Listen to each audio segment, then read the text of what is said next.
Australia, I strongly believe that this future made in Australia is partnering with India, this new India that we all are passionate about. So really pleased to have you, sir, and also honor this occasion as well. I'm also keen to acknowledge all the parliamentarians who are here and who may join during the course of this evening. All the business leaders here, industry partners here, a strong diaspora community and business leaders are here. So we really acknowledge that this new phase of Australia-India relationship where this people-to-people linkage is driven by the diaspora leaders is going to really shape and accelerate on those outcomes we are targeting. Bilaterally, we have doubled the trade between Australia and India over the last 2 years since we signed the bilateral free trade agreement from about 27 billion to about 50 billion now. We want to double that in the next 2 to 3 years, 100 billion. And all of us have a role to play, and hence we are keen to hear where we can leverage Australian business industry can leverage Andhra Pradesh as the growth engine partner, as the destination for investment and also partnering growth as well. So really excited to be here and to hear from the minister and the team here. We're looking forward to that. I also want to acknowledge our other support partners who have helped us curate this evening's event, Department of Foreign Affairs and Trade, Calvin and the team, wherever you are.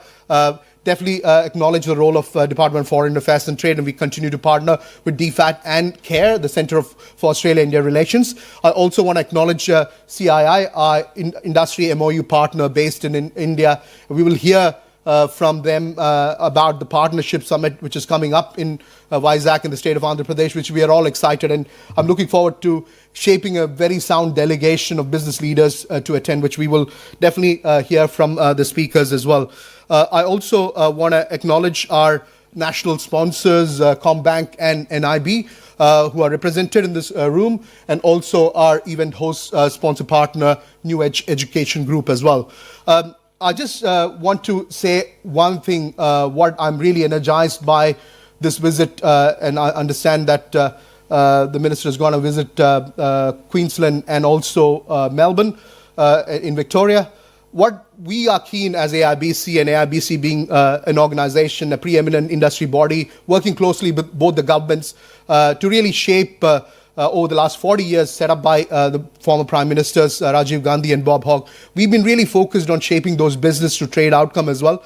But what we are excited about is the state-to-state opportunities as well, across infrastructure, across manufacturing, across those more modern sectors, the sunrise sectors, including clean energy and skill development as well, which is very rightly so very important. And very pleased when the minister highlighted that the portfolio he holds is human resource development. It's also sustainable development focused on those new skills and also uplifting the whole society as well. So definitely a conscious, sustainable development and enriching those talents as well, where Australia and India can partner. So really acknowledge and really keen to hear, and I'm sure all of you are excited as well. I must be honest that when we were putting together this event, we are cognizant that it is a Diwali day, but I'm really pleased that we've got overwhelming support.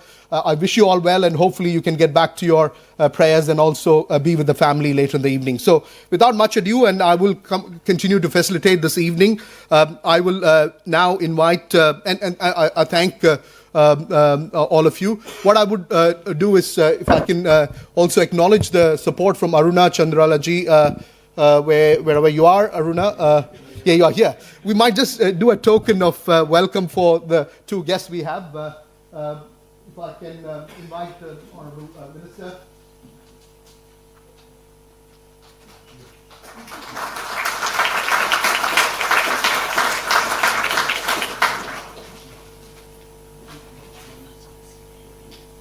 And if I can invite Minister and the Giles as well.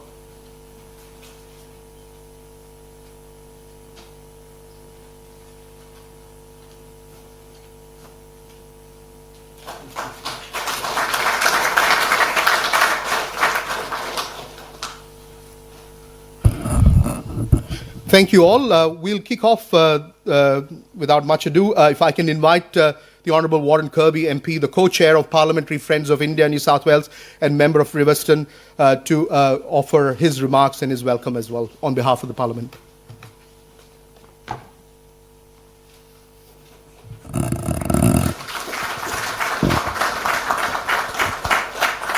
Shuk Diwali.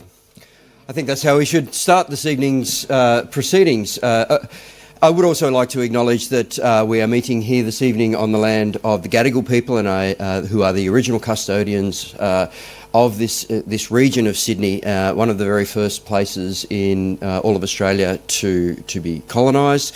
And we are meeting in the oldest parliament in New South Wales. And I extend my respects to elders past and present, and any people of Aboriginal heritage that may be with us. Meeting here in Australia's oldest parliament, the People's Parliament, specifically in this room, the Jubilee Room, is just as auspicious in some ways as the day that we are celebrating. Up above us we have the Greek goddess of knowledge, who looks down on us and reminds us that knowledge is the mother of wisdom and virtue.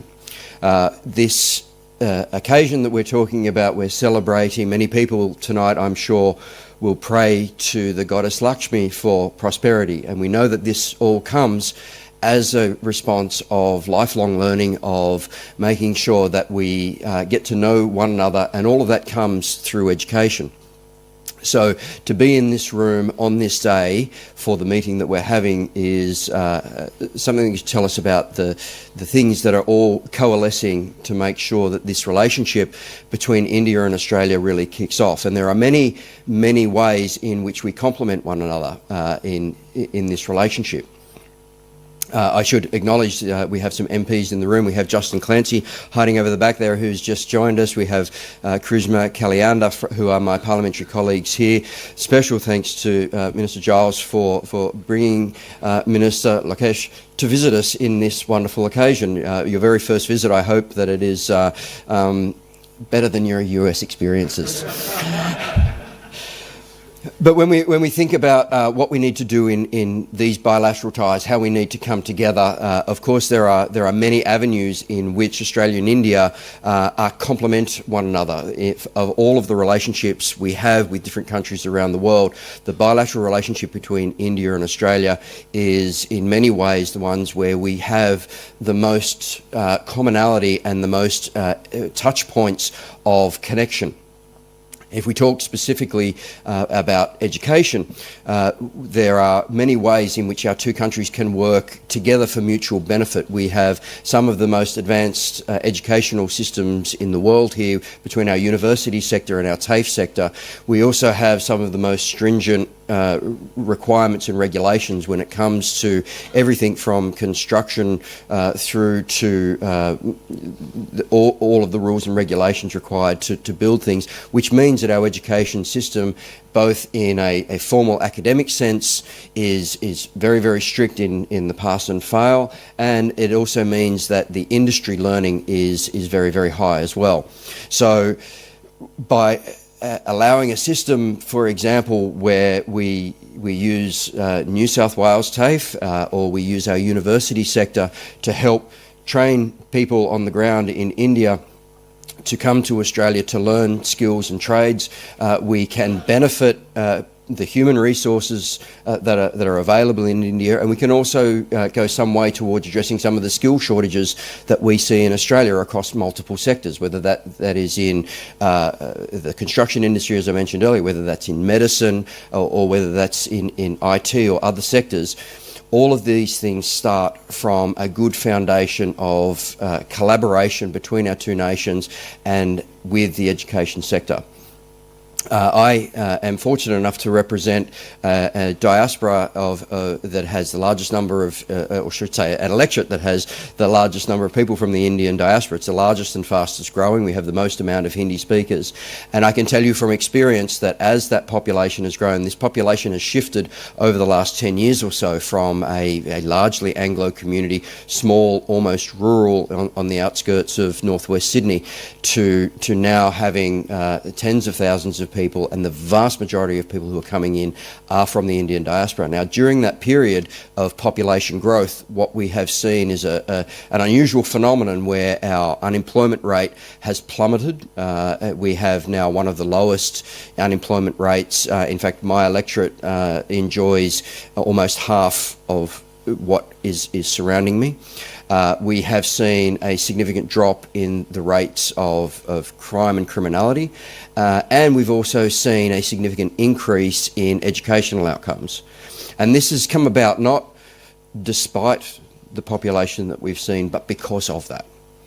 And so then we go back to how all of this works together with these complementary attributes that we have between Australia and India, and why it is a natural fit for the two of us to be together. And at the risk of stepping on the Minister's toes here about the foundations that were laid with the bilateral trade agreements, but they are the foundations that were laid, and it's incumbent upon states to then start building upon that to grow. When we're looking at economies that are approaching into the trillions of dollars, when we look at the way that Australia can complement that, whether it's with education, whether that's with raw materials, either in the mining sector or in our agricultural sector, whether we're looking towards things like the technology that we use in farm and agriculture here, and how that can be transported and utilised in India, and the production, manufacturing capabilities in India,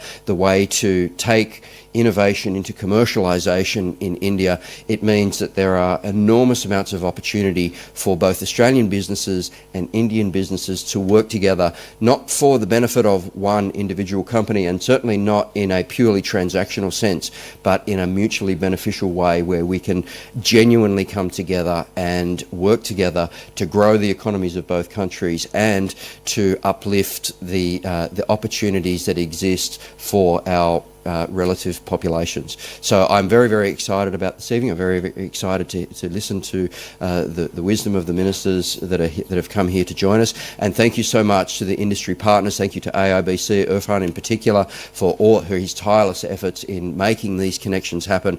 And for the people who are in the room here today who are going to make this happen, we have now that we have reached India as being the second highest migration rate, we have built the human bridge that is the final piece of the puzzle that's been required to make these opportunities work. So I encourage each and every one of you to walk away from this room after your prayers for prosperity this evening, then start working on ways on how we can collaborate together, how we can make the dream and the concept come to realisation.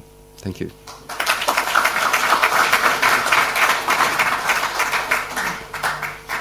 Thank you, Warren, and thank you for those insightful words and impactful call to action. And we'll look forward to again visiting India together with the business delegates to make some of those impacts happen as well. Thank you.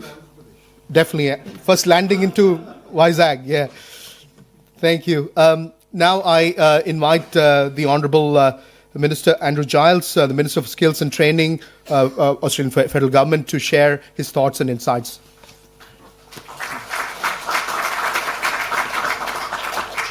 Thank you very much, Irfan. It's a great pleasure to be here. I want to begin my remarks too by recognising the Gadigal people as the traditional custodians of the land on which we're gathered, and paying my respects to elders past, present and those who are emerging too. Minister Lokesh, it's a great honour to have spent some time with you today, and I really do look forward to hearing your more formal remarks this evening. It's a privilege to be part of the conversations that we are having. As Warren was suggesting, and indeed as Irfan said, many of the opportunities between our two countries will be navigated not just at national level and not just at business to business level, but through the considered engagement of subnational governments who understand their regions, their economies and their labour markets. And having read a little bit about the success story of Andhra Pradesh in recent days, it was wonderful to hear you talk us with such enthusiasm about what has been done, but more particularly for what is to be done, and to think about the shared opportunities that presents. So I'm very much looking forward to hearing from you, and we'll try and keep my remarks brief so we get to you quickly, Minister. I know that Warren and I think it's Justin, I'm not sure if we've met before, and of course my friend Charisma are here from the New South Wales Parliament.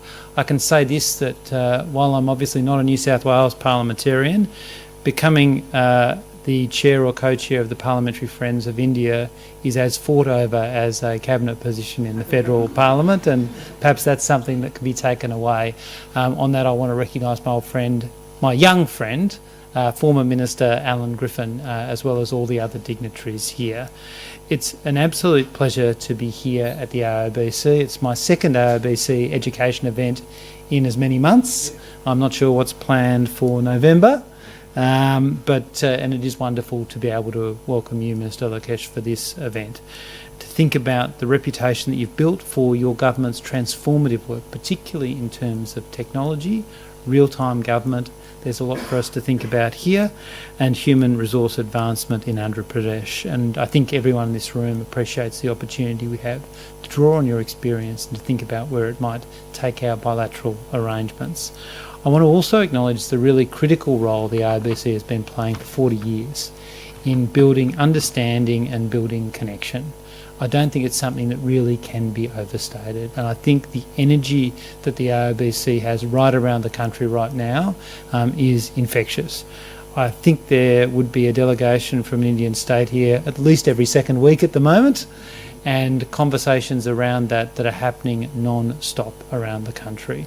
The business-to-business links are being reinforced by a deeper understanding, and that's in large part due to the work of the AOBC. Now, if I turn briefly to the skills landscape in Australia, the one thing I really want to emphasise is that our view is simply this. Education and training are absolutely key to building economic prosperity for Australia, and we believe that that is the case for India too. We share many things as nations, but in particular right now we have the privilege to share the fastest growing region in human history, and that brings with it the opportunity to make the most of it for all of our communities. That's really, I think, what brings us together here. It's why we also, in the Albanese government, deeply value the incredibly diverse and large, by Australian standards at least, diaspora communities that add so much to the colour and movement of every Australian community. I think I'm not alone in seeing, obviously, tonight's as being just one part of an ongoing Diwali that seems to stretch for about half the year. But I do wish everyone a happy Diwali, and perhaps I can say to our visitors from India, Diwali is not simply an event for the diaspora community, it's a significant event for every Australian, and I think that speaks more eloquently than to any words we can put on paper about our relationship as countries and as people. Now, I think about the government of Andhra Pradesh as having identified a number of priority issues for collaboration in education and skilling, particularly renewables and the green economy and secondary and higher education. We've talked also a lot about agriculture too. So I think there are real opportunities because these all resonate strongly with our priorities in the Albanese government, particularly our focus on our clean energy workforce as we approach a similar challenge, although not on a similar scale, it must be said. And looking at skills more broadly, what we have been doing, and Warren touched on this, is how we can work with partners to tackle skills challenges domestically and abroad. I think we can say that we've made significant progress in that regard, in particular by building more cooperative arrangements at a national level, working with our partners in the states and territories through the $30 billion National Skills Agreement, as well as through rolling out free TAFE to deliver training in areas of need. So what I'm trying to do is effectively to emulate what you and your Chief Minister have been doing for quite some time, to use the role of skills and training and the levers that are available to me to look to identify problems and then to solve them by bringing people together in that shared understanding. And I think there are so many opportunities to take this conversation forward. I note that, of course, India, amongst its other attributes, is one of the youngest democracies on the planet. 2/3 of the population under the age of 35, which to me now seems very, very, very young. There's obviously a huge group who are already or about to become the next generation of skilled workers, ready to embrace opportunities their parents couldn't have dreamed of, and those that we can't yet imagine too. And I do think that Australia's vet sector and our higher education sector too are well positioned to be part of this extraordinary transformation of workforce. And that's something that we need to think about through effective engagement and listening, through forums like this, through industry partnerships, and through deepening our people-to-people links more broadly. because the mutual understanding that is really fundamental to international education is something that can only strengthen the friendships that exist between our countries and their people and deepen the understanding about where we can meet shared needs. And I'm really excited to furthering these connections later in the year when I travel to India with Minister Clare and Assistant Minister Hill. I thank the Minister here for suggesting some minor alterations to my travel schedule, which I'm not sure we can accommodate this time, but we'll see. I think it really is an important opportunity for our countries to discuss in depth, you can only do in a face-to-face setting, how we can realise the opportunities and stare down the challenges that we face. I'm really proud that Australia is and must remain a tertiary education partner of choice. India is Australia's top country for international vet student enrolments. About 1 in 5 of our enrolments are people from India. These students, and even more so I might say, the graduates are valued members of our classrooms, our communities and our workplaces. And I'm really confident this will only grow through the comprehensive strategic partnership. I look to India's national education policy, only 5 years old now, but a very meaningful document. The internationalisation of education provides deep collaboration opportunities for institutions at both ends. I'm really focused on how Australian vet providers in particular can play a role in meeting the extraordinary skills challenge that you grapple with every day in Andhra Pradesh. A labour market that's rapidly changing and a volume of people entering that labour market that I find hard to imagine. And for me, I do recognise on the one hand we have a vet system that is globally recognised, and we're very proud, but we also acknowledge the challenges that we face. I think recognising those challenges domestically and the opportunities internationally can provide a great synergy for us to realise all of these opportunities. So I'm very keen to hear from you, Minister, and I'll end my remarks now, because hearing from you, having the perspective of your government brought to Australia, brought to this beautiful room in Sydney, is fundamental, from my point of view, to making sure that the Australian skills and training system can be all that it can be for people who come to Australia and sending skills offshore as well, but also so that we can more profoundly deepen the relationship and understanding between our people, which I think is fundamental to the future that we both would like to see. Thank you very much.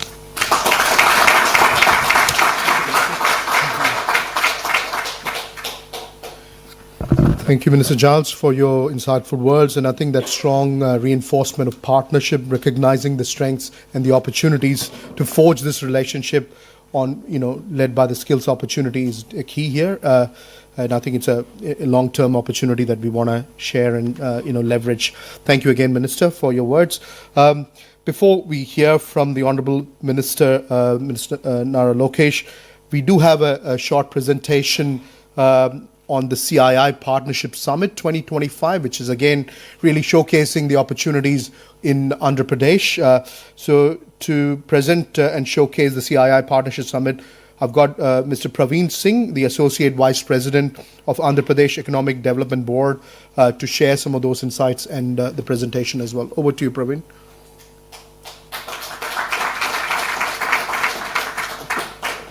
I'll sit from there. Okay. Thank you.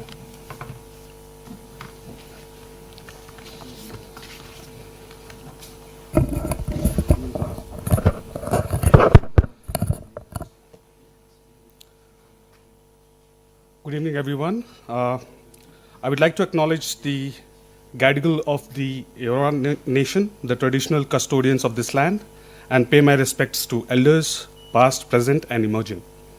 It is my privilege to be here in this iconic and historical place. Leaders, innovators, institutions who share our belief in sustainable and inclusive growth.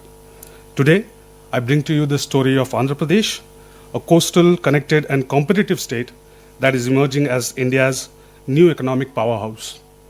With a thriving GSDP of $180 billion, deep policy reforms, strategic sectoral opportunities, Andhra Pradesh invites Australian investors to join hands as partners in our next leap of growth. We are fully aligned with India's national vision of Viksit Bharat by 2047, but Andhra Pradesh adds its own bold vision, Swan Andhra Vision 2047. Our national goals are ambitious: a 32 trillion economy, a 6 trillion in exports, 10% of global share, and $20,000 per capita income. Andhra Pradesh contribution will be significant through value-added manufacturing, future-ready infrastructure, equitable growth across districts. Our transformation is mapped across economic and social indicators with defined targets by 2047. Literacy will move from 72% to 100%. Female labor force participation will rise from 36% to over 60%. Skilled workforce to over 95%. Urbanization to 80%. Economically, GSDP to $2.4 trillion. Per capita GSDP to over $42,000. Merchandise exports to $450 billion. And renewable energy share from 35% to over 75%. These are not projections. These are milestones with live policy tracking. Andhra Pradesh economic model is anchored on 7 powerful pillars that reflect both intent and action. Policy framework, over 25 active policies across sectors ensure clarity, speed, and investor assurance. World-class logistics with 6 ports, 3 industrial corridors, seamless highway railway connectivity. We offer among the lowest logistics cost in India.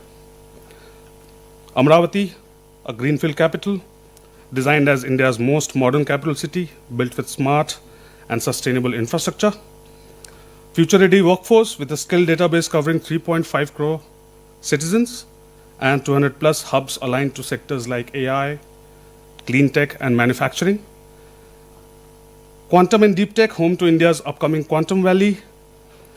Green Energy Valley with 160 gigawatt of renewable energy potential. At the core of all this is our governance model led by Honorable Lokesh sir, powered by AI-driven, tech-enabled workflows, ensuring real-time monitoring, predictive action, investor-first service delivery. Industrial Policy 4.0 serves as the overarching framework guiding Andhra Pradesh economic transformation. Our reforms are built on 6 principles: speed, product quality, low logistics cost, employment generation, tech readiness, and circularity. Climate action policies include clean mobility, included renewable energy and waste to value recycling initiatives. Sectoral policies span across aerospace, food processing, MSMEs, tourism, minerals, and sports. Technology-focused policies support drones, electronics, semiconductors, space, data centers, and innovation ecosystems. Andhra Pradesh is also India's maritime gateway to the east, with over 1,000 kilometers of coastline, the second longest in India. Our plan is to have port, shipyard, or a harbor every 50 kilometers. Key ports include Visakhapatnam, Kakinada Gateway, Gangavaram, Machilipatnam, Krishnapatnam, Ramyapatnam, Mulapeta. Australia as a maritime economy will find strategic logistics and shipbuilding opportunities here. Andhra Pradesh is also creating global competitive aviation and aerospace cluster across Kurnool, Tirupati, Danakonda, and Madakasira. The Civil Aviation University at Bhogapuram will train more than 5,000 aviation professionals annually.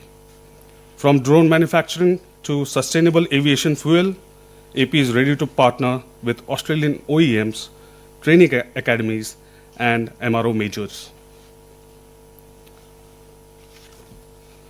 AP also offers a massive land bank of over 41,000 acres aligned with the 3 industrial corridors, which is no other state in India is having in the country, which is government-approved industrial corridors. Visakhapatnam, Chennai Industrial Corridor, Chennai-Bangalore Industrial Corridor, Hyderabad-Bangalore Industrial Corridor. This land is ready with utilities, zoning, and trunk infrastructure, ideal for plug-and-play projects. We have also identified high potential clusters in petrochemicals, which is in Mulapeta and Krishnapatnam, food processing, Rayalaseema and Godavari Belt, iron and steel, Kadapa and Anantapur, pharma and medtech, Vishakhapatnam, electronics, Tirupati, Koparthi. These are the names, but yeah, these are the clusters which we are developing in the state. Renewable energy in Anantapur, Kurnool and Kadapa. Each cluster is policy backed and investment ready. Amravati is being built on a model capital city, combining strategic location, thematic city zoning, world-class institutions, smart infrastructure and utilities, with access to highways, ports and airports. Amravati offers a compelling destination for urban innovation and administration. Andhra Pradesh is also one of the first Indian states to commission a green hydrogen valley with goals across indigenous hydrogen manufacturing, clean fuel-based startups, R&D clusters, and global academia collaboration with 160 plus gigawatt of RE potential. This is a natural fit for global clean energy firms from Australia.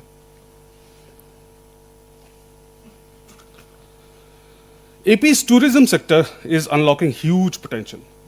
10,000 plus hotel keys, 1.5 lakh plus women-led homestays, 20,000 to 50,000 new rooms by 2029. Private investment target is $2.9 billion by 2029.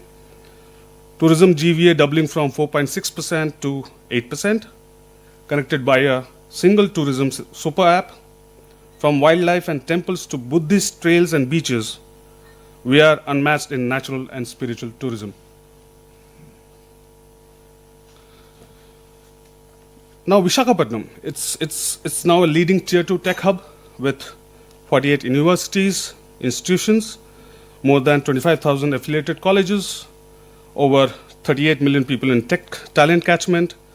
We are a budding capacity for GCCs, AI, analytics, and digital services, and invite Australia's tech and education institutions to co-create here. AP has a 38 million strong talent pool with over 25.2 million within the age of 15 to 39, ready for next generation employment. We are building a deep tech ready workforce through the Naipunyam Digital Skills Universe, a statewide skilling architecture. The ecosystem includes universities, skill hubs, digital platforms, mobile-based learning tools for maximum access. We are partnering with Infosys, Cisco, Oracle, Microsoft, and many more to align skills with global industry demand. Our goal is to match Industry 4.0 and AI era needs, more cloud and coding to cybersecurity and clean tech. Andhra Pradesh has conducted skill census in 2024, covering like 3.4 crore citizens across 1.8 crore households with Aadhaar-linked skill IDs. Institutional reforms include a new skill university, 26 skill colleges, and over 200 skill hubs backed by a budget of over 1,200 crores. Education reforms are aligned with national education policy, featuring bilingual learning, tribal inclusion, and a new 5-tier school model. Global partnerships include Oracle, IBM, Suzlon, and PMKVY. Sectors focus spans IT, wherein 4 lakh has been trained, manufacturing, wherein 94% of them has got a placement, green energy, and healthcare.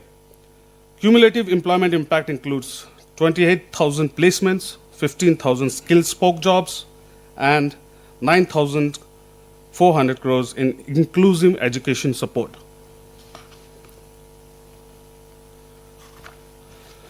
In Vijayawada and Rajahmundry, we have launched the Ratan Tata Innovation Hub, which is focused on one family, one entrepreneur. Angel and VC access, corporate and educational partnerships, infrastructure, clean rooms, prototyping labs, Internet of Things. We welcome Australian accelerators and R&D groups to connect with this bottom-up entrepreneurship platform. Andhra Pradesh is pioneering governance 4.0, a data-driven, AI-enabled and people-first model. A state data lake will unify all government data into a single source of truth, enabling cross-department insights. Our Aware Hub, going live by November 2025, will monitor 42 real-time parameters from satellites, drones, CCTVs, and Internet of Things (IoT) devices. The AI intelligence layer will detect patterns, trigger responses, and guide predictive governance. Citizens will access 700 plus public services via WhatsApp with real-time redressal going live by August 15th. It has already been live, sorry. Sorry. This is not a pilot, it's a quantum governance at scale, and Amaravati will lead India's transformation. In just past 12 months, AP has secured over 120 billion in investments with the potential to create 7 lakh jobs. These are across clean energy, electronics, food processing, and ports, and reflect real investor confidence in AP.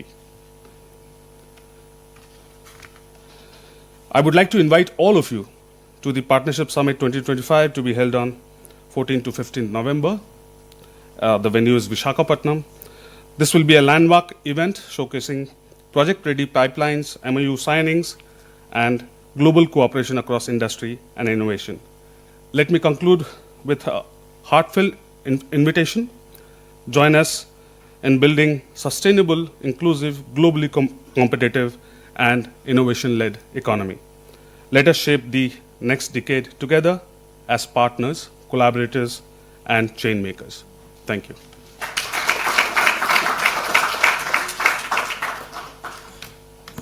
Thank you, Praveen ji.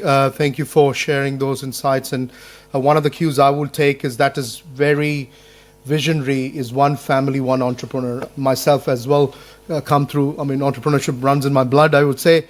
That is an amazing vision of yourself and the Honorable Chief Minister.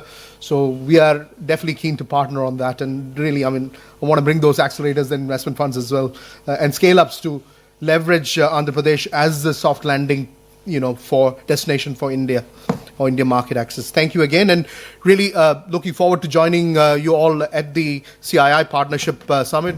Definitely, I'm looking forward to going and looking forward for the other businesses to join as well. So without much ado and without any further delay, I want to invite the Honorable Shri Nara Lokesh, the Minister for HRD and IT, Government of Andhra Pradesh, to address the gathering, and everyone's looking forward to hearing from you. Thank you again.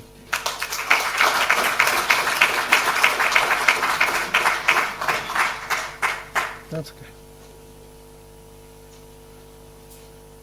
A very good evening.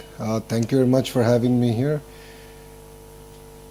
I would like to specifically thank the Honorable Minister Andrew for spending almost a better half of a day with me and sort of welcoming me and explaining to me how Australia works, especially on the skill side of things. So really appreciate your time. I'd like to also thank the Honorable Member of Parliament, Warren, who's here, Justin, who's also here, and Karishma. Thank you very much for hosting me. Wonderful place, historical building. Let's wait and watch whether democracy is really working or not. Interesting times we live in. So if Praveen has not done his job in convincing all of you, I'll take another shot at it. So I'll give you 3 specific reasons why you should look at Andhra Pradesh. The first one being is we have a leadership with a track record. So for those of you who don't know Mr. Naidu, this is his 4th term as Chief Minister. He is a 75-year-old young man. When you meet him, you'll understand it why I said he's young. He's very young at heart.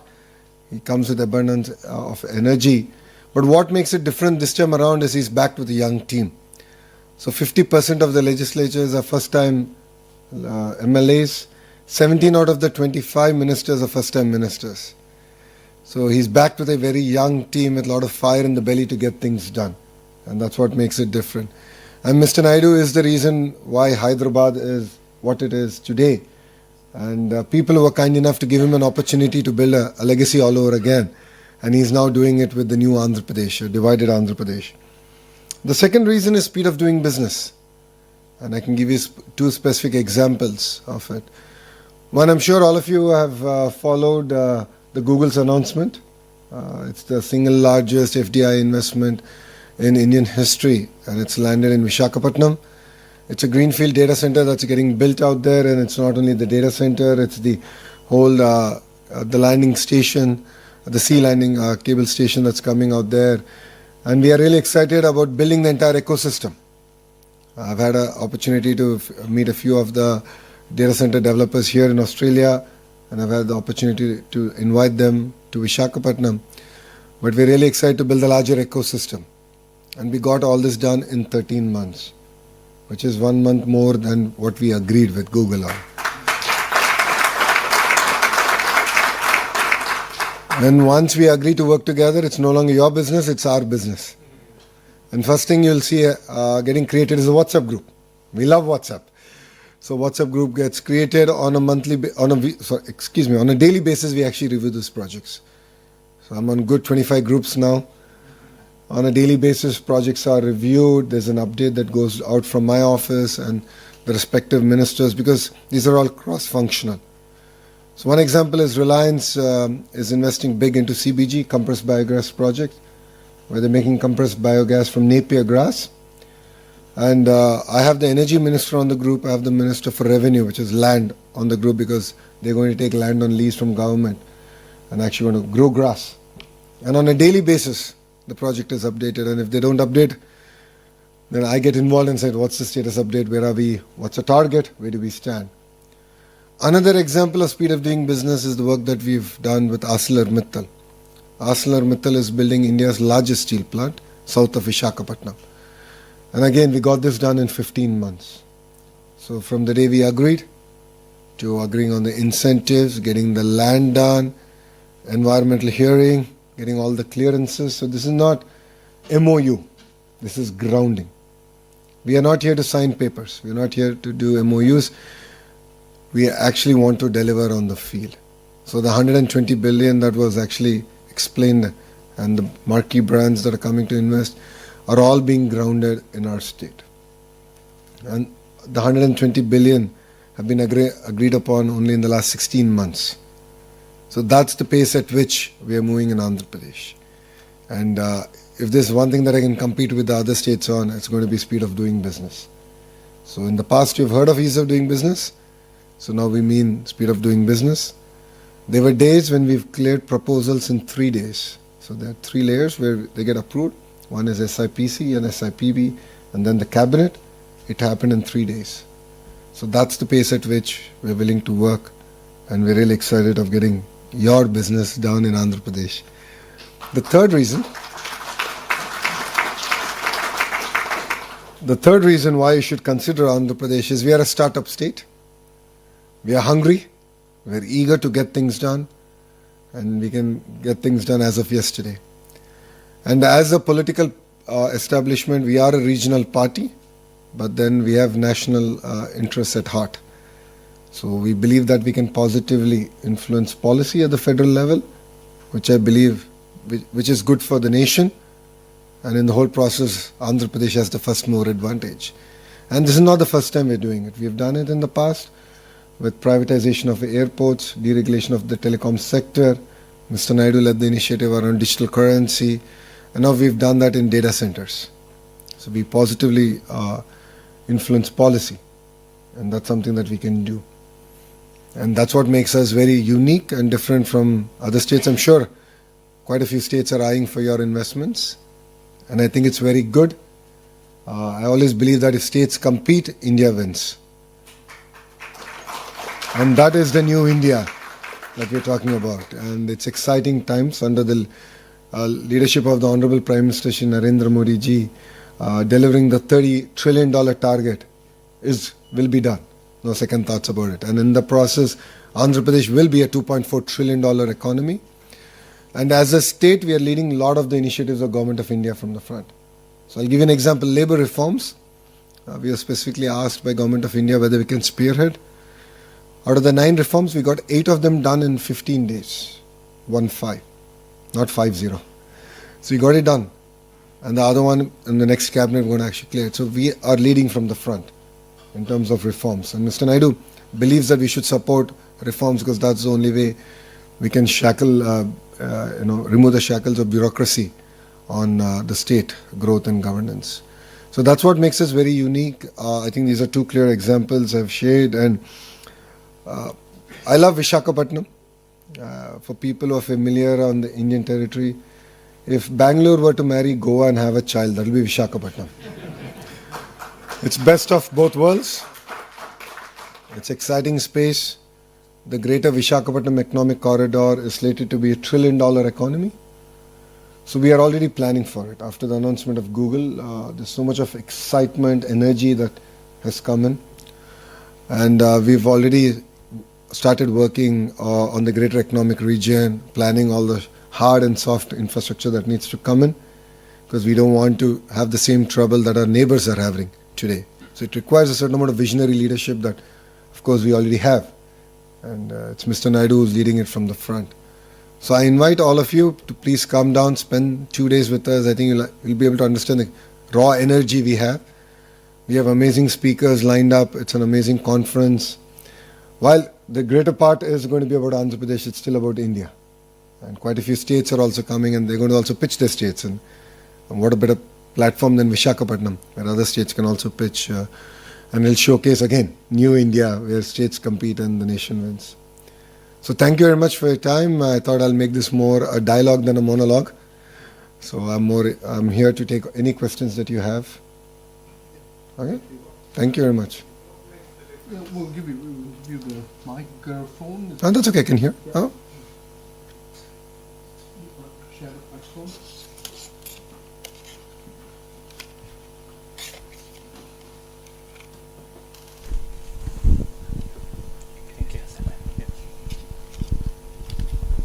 Sorry, I'm Shravan Kumar. How are you? Great. Yeah, so what makes the difference from the past government to yours?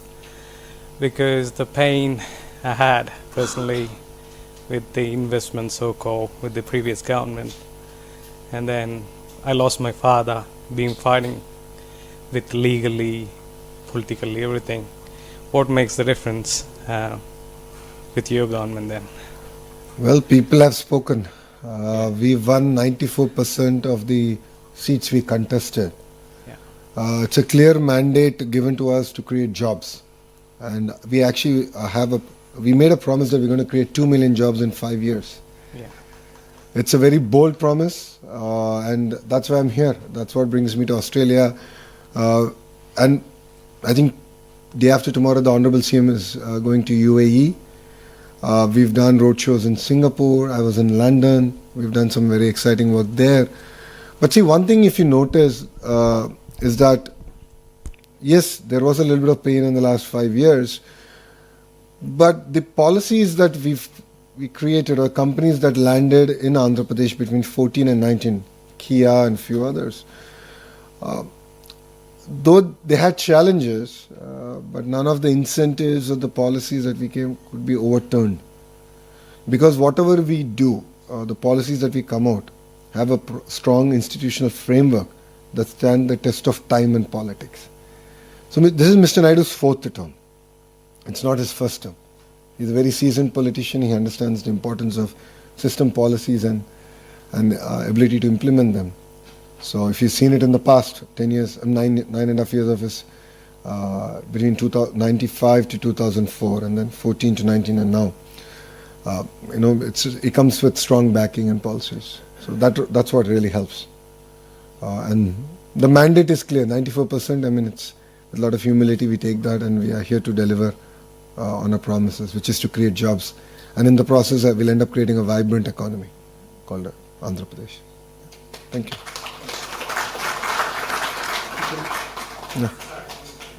No. We'll just finish, and if you have time, we'll come. Huh?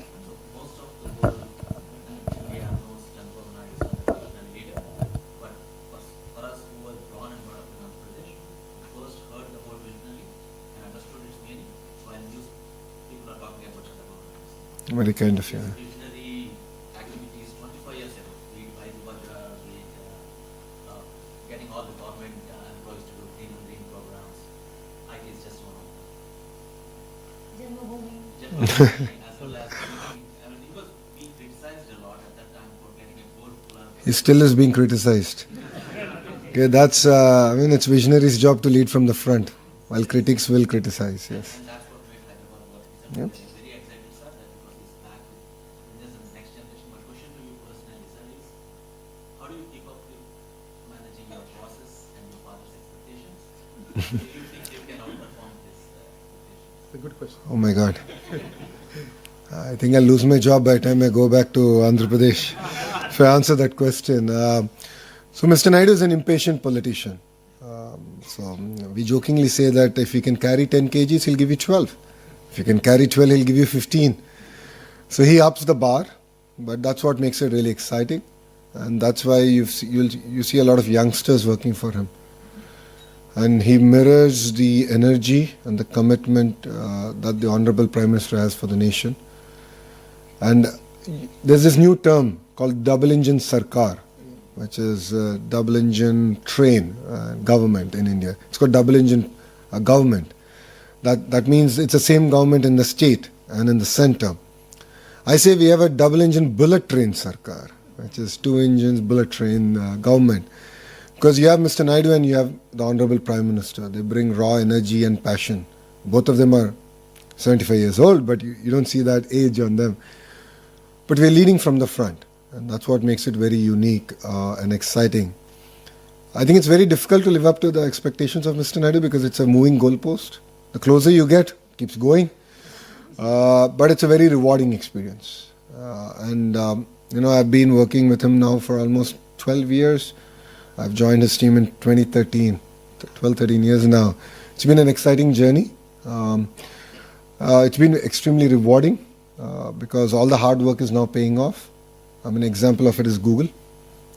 We bought Vizag from being, an old steel city to now a data city of the world, and bringing Vizag on the global map in terms of data connectivity. And this is just the beginning. When he set the goal of doing 6 gigawatts, when I came up with the policy, a lot of the critics said, you don't even have 6 megawatts. So where are you going to get 6 gigawatts of data center? Here we are, 16 months later with 1.5 gigawatt signed close. So SIFI 500 megawatts, a gigawatt of Google. And rest assured, I think in the next 18 months we'll finish 6 gigawatts. So that's the kind of energy that's there. And one of the reasons we're able to do it is, again, it's end-to-end, right? You saw the presentation where we spoke about renewable energy, world-class talent, and then, of course, the ecosystem. So renewable energy is big in Andhra. So we have the solar, wind, the pump storage, hydro projects that's going to power all these data centers. So I think that's what makes Andhra Pradesh very unique, because we can offer an end-to-end solution that I believe majority of Indian states cannot. So, thank you.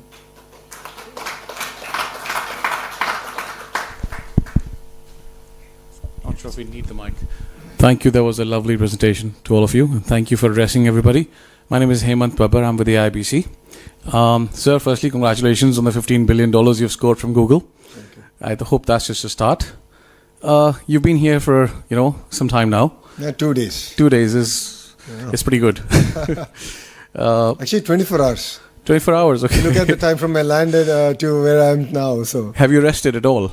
Well, I hope.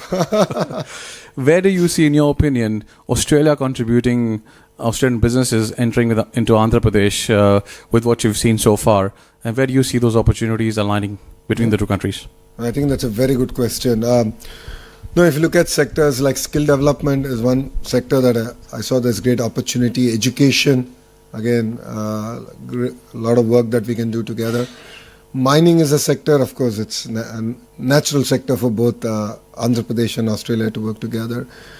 Parallelly, I've seen agri-tech as one of the areas that we can possibly collaborate. Today when I had a lunch with a few of the CEOs, one thing I said in agriculture is it's not just about wheat and corn. There's a lot more innovation that we can do around horticulture, sectors like mushroom, which today don't exist in Andhra Pradesh. So agri is a very, very big sector for us to sort of focus and collaborate. You do have a vibrant startup ecosystem. That's one thing. Through the Ratan Tata Innovation Hub, we can sort of collaborate. And India is an amazing launch pad in that sense. So these were a few of the sectors that we thought we can start working together on. Renewable energy, of course, is very something that we can build on. You have an amazing education system here around it.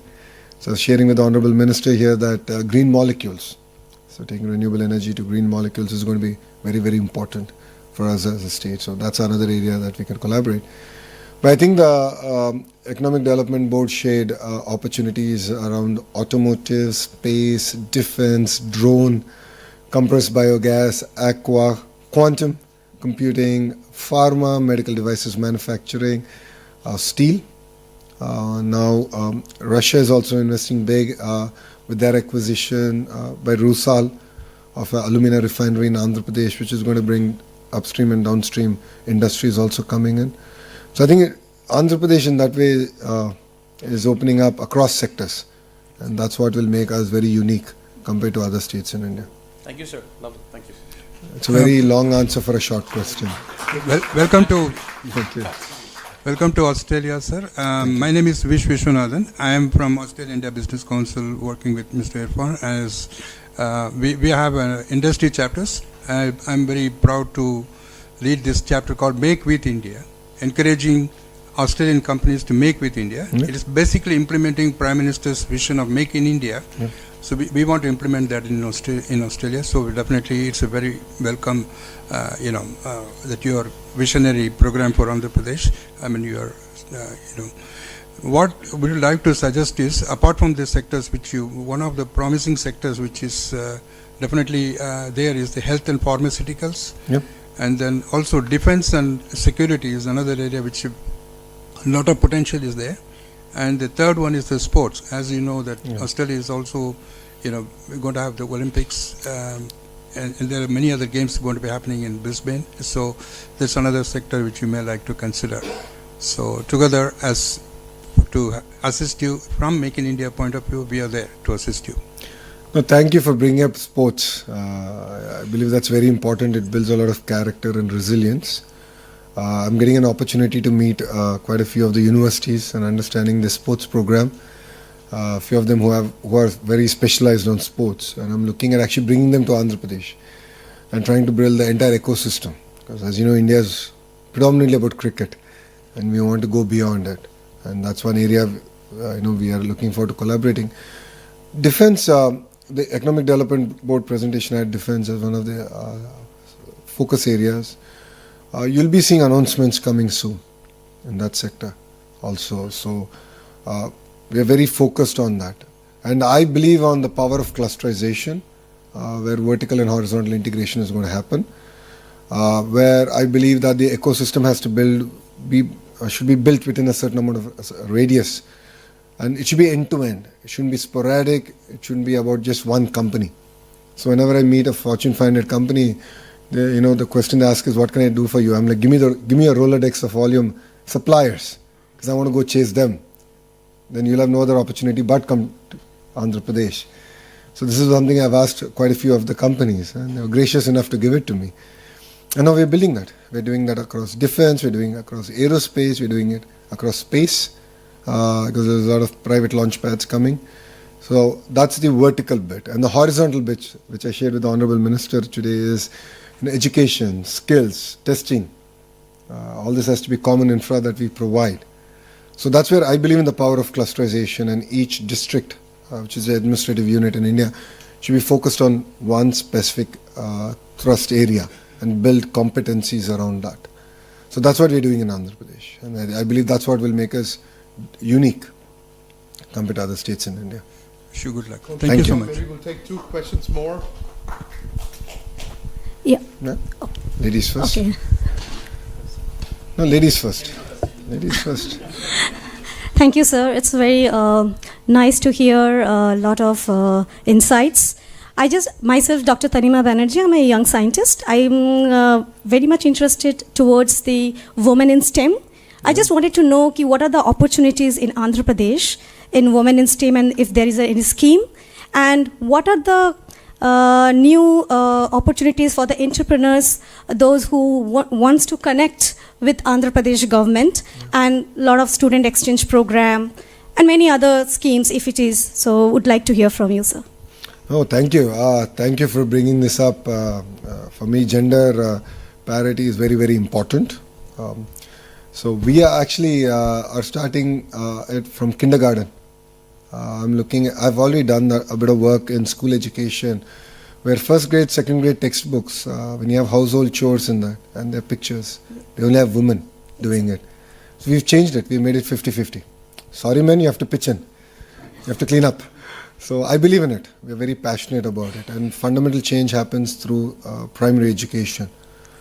That enables, when you bring about these changes, it enables also women an opportunity to think beyond the traditional sectors. Two, historically, Andhra Pradesh has done better with women in STEM. As a political party, we take a lot of pride and credit for it, because the founder of the party actually created a university just for women, which is in Tirupati. Padmavati University is just for women in Tirupati. So Andhra Pradesh that way has done far better than other states of getting women more into IT and STEM in extinction. I think we can do a lot more. I agree, exchange programs are important, and we had again an opportunity to talk with the Honourable Minister and few of your other political leadership here to explore those. In terms of entrepreneurship, that's where the Ratan Tata Innovation Hub comes.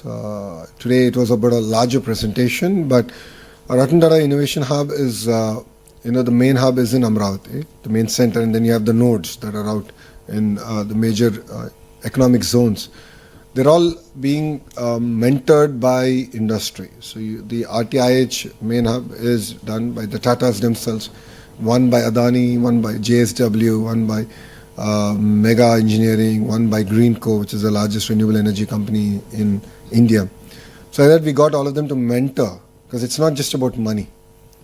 Especially for startups, they need mentoring, they need access to market. That's what we're doing. And it's being led by a young IAS officer she's from IIT Kharagpur, who then went on to the Indian Administrative Service. So we've identified even administrative leadership that can support the political will to get things done.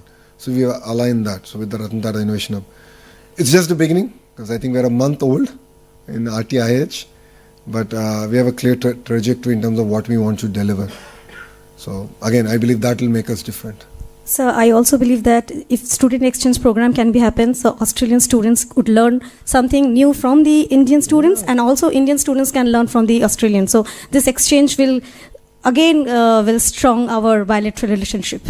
No, absolutely. I get asked this question a lot. As an alumni of Stanford Business School, a lot of Indians ask me, why Stanford? How is it different from an Indian business school?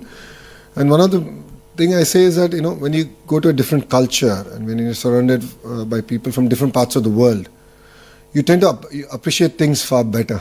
Exactly. And you understand a lot of context with which questions are asked and the way people contribute to your classroom. And this is my first trip to Australia, and it's been now just over 30 hours since I've set foot on your soil, and I've learnt a lot. And I'm truly amazed with what Australia and Andhra Pradesh can learn and work together on. And on that note, I would also like to thank, where's Calvin? There he is. I would like to thank Calvin and the leadership here in Australia for having me down. Honestly, if not for you, I wouldn't have made it this far. But I think, they've really curated an experience. And I was actually asking my team, does India do this? Do we have a similar program?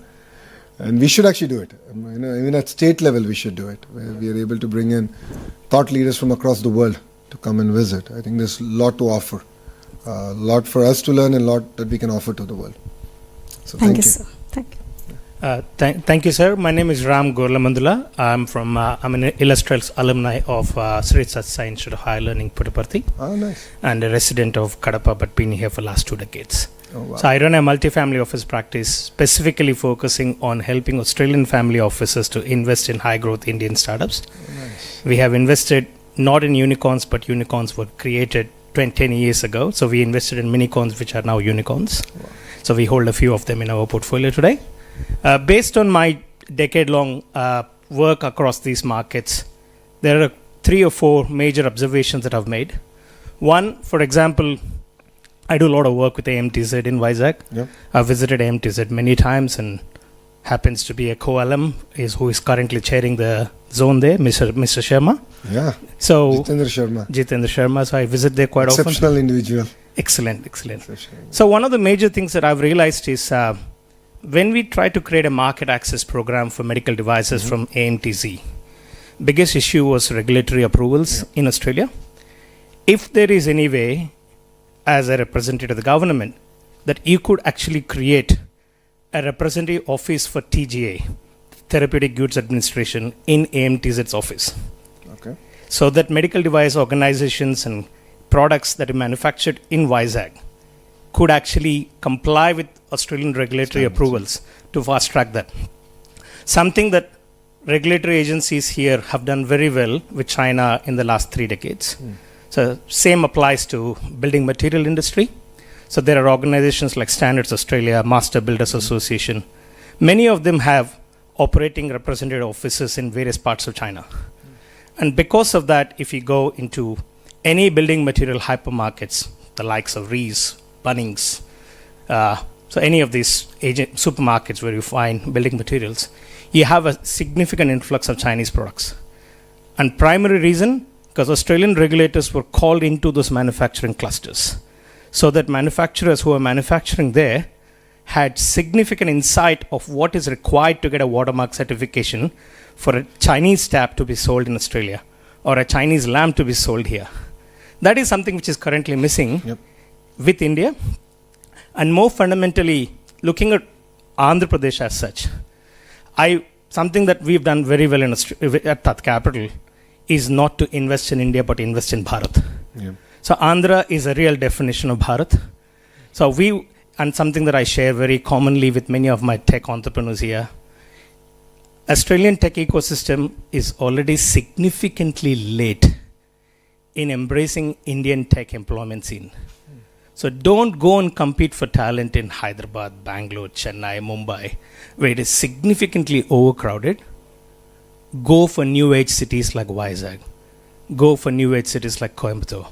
So on that note, may I be bold enough to ask you, sir, that you put a reference white paper in front of the government to say that to create an Andhra Australia Global Capability Center as a single center of excellence for all Australian technology companies to have a global capability center out of Vizag, so that every Australian company is based in a single city, and all these technology companies who are significantly late entrants compared to the Fortune 100 companies out of America are possibly discovering talent out of Bharat rather than hunting for talent out of India. Thank you. I think two specific asks. One, AMTZ is a great example of vertical integration and the cluster approach, right? So we got the vertical bit down. Now I have to work on the horizontal, which is the entire skills, the education, and of course testing, certification. And that's something that we take strong feedback on.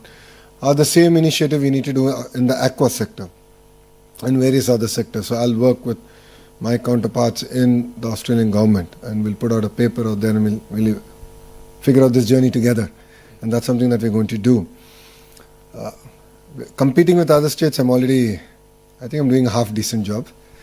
I'm getting called names for doing it, but that's okay. I mean, again, I come back to the point that if states compete, India wins, Bharat wins, and that's new India. So it's competition is very good. As long as it's healthy, I think we can take the country forward. Makes us sharper, makes us hungrier, and states that are complacent will end up losing. And Andhra is not going to be one of the complacent states. If you know Mr. Naidu, and you know him better than me, so he's not going to let us be complacent. So my father rolled out Janmabhoomi and Aksharashmi from the ground. He's a college principal. Oh, wow. Unfortunately, he lost his college in previous government when they took away the government-aided program. So you're a victim. Okay. So our family has been a main funder of the college for more than 45 years in the village. The aided. Yeah. So we now have a building with no teachers to teach. I understand. Yeah. That's one thing we couldn't stop. Unfortunately, I mean, policy was actually done before we actually ended up in. So thank you very much. I really appreciate all of you coming. Give a round of applause. I know it's Diwali, and thank you very much for coming here. I'm sure you have to go back, be with your families. I think we'll do it offline. I think a lot of people have to go home. And just because I'm away from my family doesn't mean I take you away from your families. So I think it's very unfair. But happy Diwali, and thank you very much for having me. To the Indian Consul General, thank you, sir, for joining us. He's been a great supporter of Andhra Pradesh. Sir was kind enough to be part of the Telugu diaspora meeting we did yesterday. And I think yesterday's event shows raw energy and passion that Australia and Andhra Pradesh can do amazing work together. So I take your feedback loud and clear. I'll take your contacts from the partnership that we're going to forge here. And I'll be in touch. And I look forward from hearing from all of you. And I look forward to hosting you in Visakhapatnam. Which is? Which is... Yeah, and Visakhapatnam is a product of? Thank you. So, Krishna, you're coming down, that's clear, right? It's an offspring of Bangalore and Goa. I'm from Kerala, so probably a little bit of... Thank you very much. Jai Hind. If I can hold you back here, Arunaji, a small token of thanks and appreciation, a lot of respect and love from all of us here. Actually, here all my Telugu Sandhani team is here. We do the Ganesha festival every year from last 12 years. It is on behalf of Ganesha team. And wishing you all the best to remove all the hurdles and bring best out of you. Next time I'll send you Mangalgiri scarves. For my constancy, sir. Thank you very much. Thank you very much.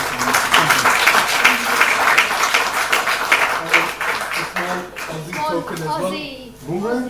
Yes, boomerang. And Everyone will be happy. Koala. My son wanted a real kangaroo. Back in back. Or Brahmani. Oh, thank you. Yeah. And I got something for my favorite person in the world is Chandrababu Naidu. Calendar 2020. Oh, thank you very much. Please give him one. Thank you again. Appreciate that. It'll be the honor, not from us. Look forward to forging those strong partnerships. Thank you. Thank you. Thank you. Please, we will have time for photos,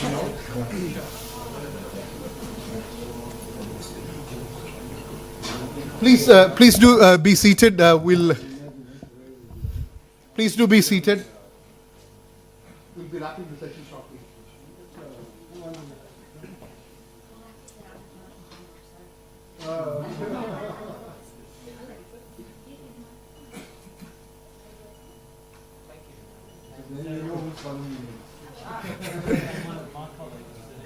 Please, if you can be seated, I will invite.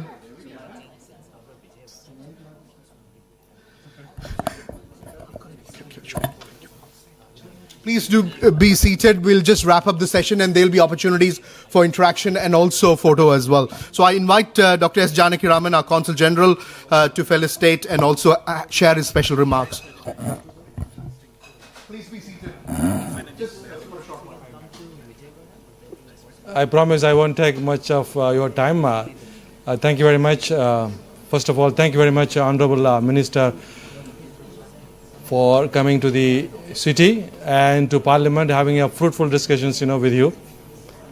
As I always say that there is a momentum between Australia and India, and such visits of ministers with proactive business in mind will definitely be captured in the strengthening our business relationship between India and Australia.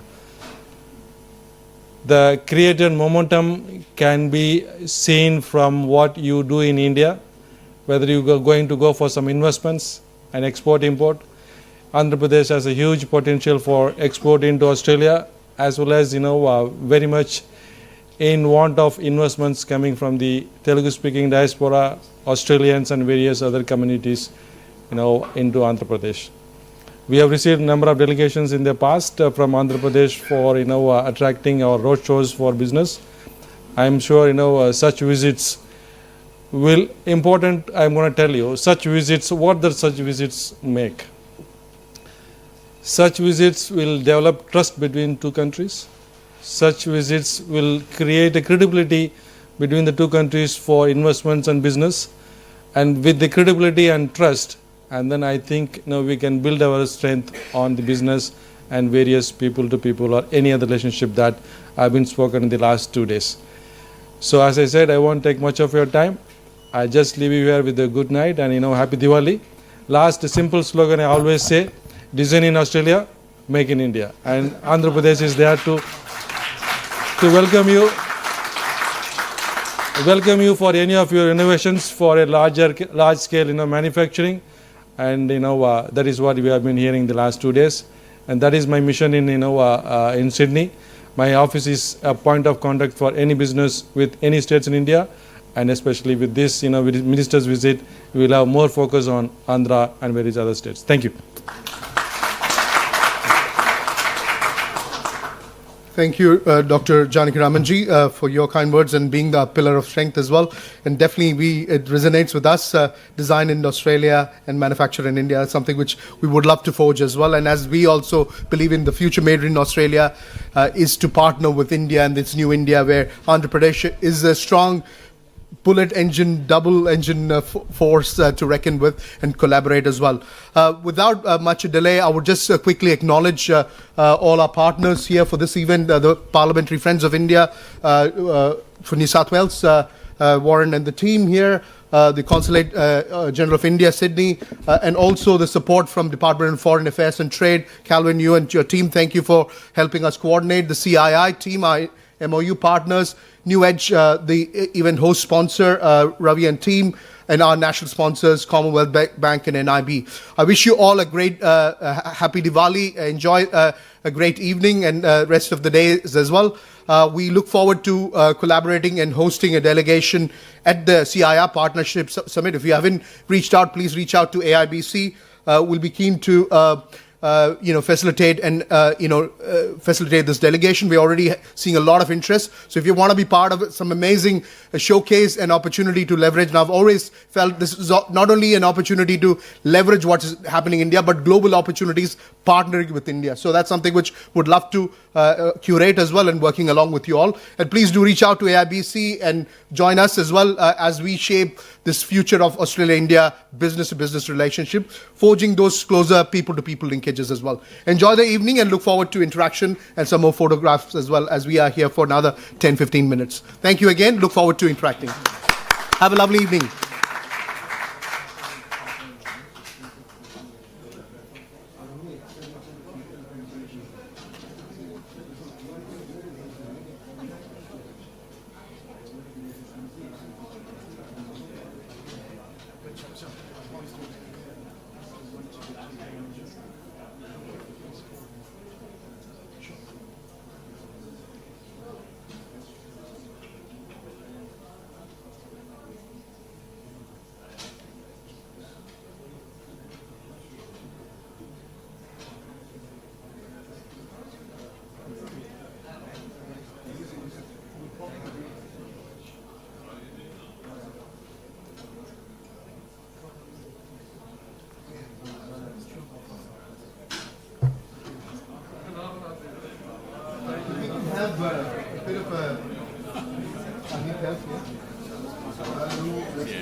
That's fine.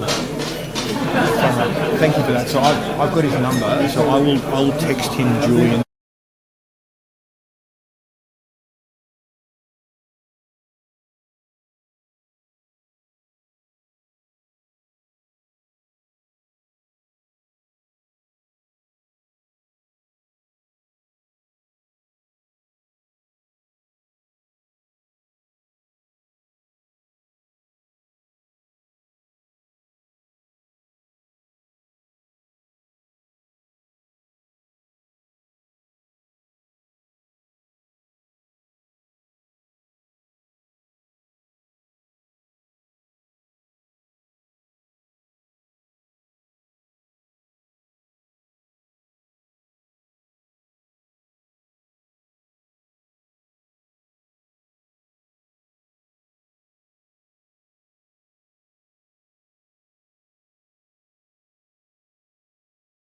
That's something which we would love to